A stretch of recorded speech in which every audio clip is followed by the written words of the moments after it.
Good evening, guys. Bill McMillan here with IndyWX.com. Tuesday evening weather update here for you, and thankfully we're looking at a much calmer weather pattern than this time 24 hours ago, and really is setting the stage for what looks to be a beautiful couple of days ahead, Wednesday and Thursday, with more in the way of sunshine, much lower humidity, and some cooler than normal temperatures as well. That said, heat builds into the weekend, but it's not going to last. We're taking a look at the latest forecast radar product off the HRRR, and any shower and thunderstorm activity will quickly fade this evening, giving way to, as we said, a much less humid feel and cooler feel as we go through the overnight, and really setting the stage for a couple of just beautiful days ahead. Notice the cooler than much cooler air here over the northern plains, Great Lakes area. Moving south, and we'll set the stage for, again, what looks to be a beautiful couple of days, Wednesday and Thursday. We do think, though, that as the heat and humidity builds back in here for the weekend, and it is going to get hot and humid this weekend, that some thunderstorms may precede that as a warm front blows through here during the day Friday. So some scattered showers, maybe a strong thunderstorm is possible as that warm, humid air builds in here for the weekend. I think, though, as it stands now, the weekend itself is dry. Maybe an isolated to widely scattered thunderstorm, but definitely when we compare it to what we've been dealing with over the past couple of weeks, we're looking at a much drier weekend. Hot and humid will be the story, though, that's for sure. Now, as we go into early next week, a cold front will approach and provide pretty widespread shower and thunderstorm activity early next week. I think the GFS probably has the best handle on it right now, with some locally heavy rain possible as we try to rid the heat and humidity and establish a cooler weather pattern. Overall, though, guys, though it is going to get hot and humid this weekend, the predominant weather pattern is really not changing that much. It's a transient pattern, it's a very active pattern, and that spells wet, stormy times, and also very, very difficult to get any sort of long-lasting, well above normal temperatures.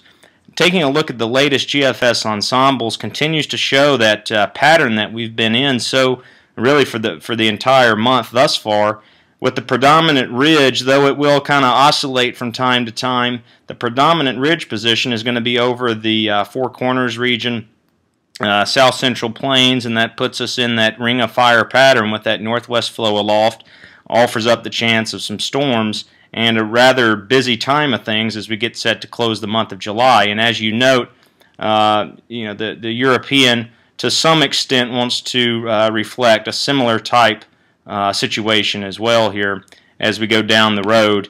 We'll take it out to the middle of next week, and note that the European, though not quite as bullish as the GFS, if you will, continues to favor the active regime as well. Now, it is going to get hot this weekend. I think we probably are looking at a couple of days of at least temperatures around the 90-degree mark. Heat indices may approach the mid to upper 90s, maybe even 100 degrees in spots. It's going to be very humid, sticky, and uncomfortable this weekend.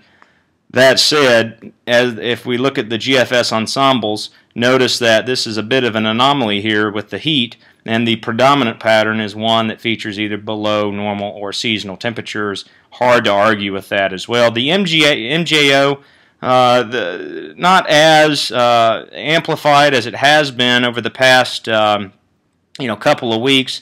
That says it tries to go into phases 1 and 2. Bottom line is we're talking about a transient pattern.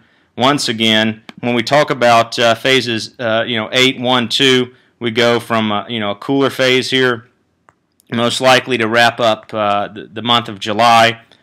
Bit of a warmer phase to open August, but once again, if we can get this thing into phase 2, the bottom line is we go kind of with that yo-yo pattern where we maybe get some brief surges of heat, but overall the weather pattern long term is one that favors a wetter than normal regime and one that would promote seasonal to slightly below normal temperatures as well. Guys, that'll do it. Once again, thank you for all the photos, the reports as we dealt with the storms yesterday. Really appreciate all of your support, the photos, and the detailed reports. Enjoy the nice, quiet couple of days ahead, much deserved, if I might add. We'll talk with you soon on IndyWX.com.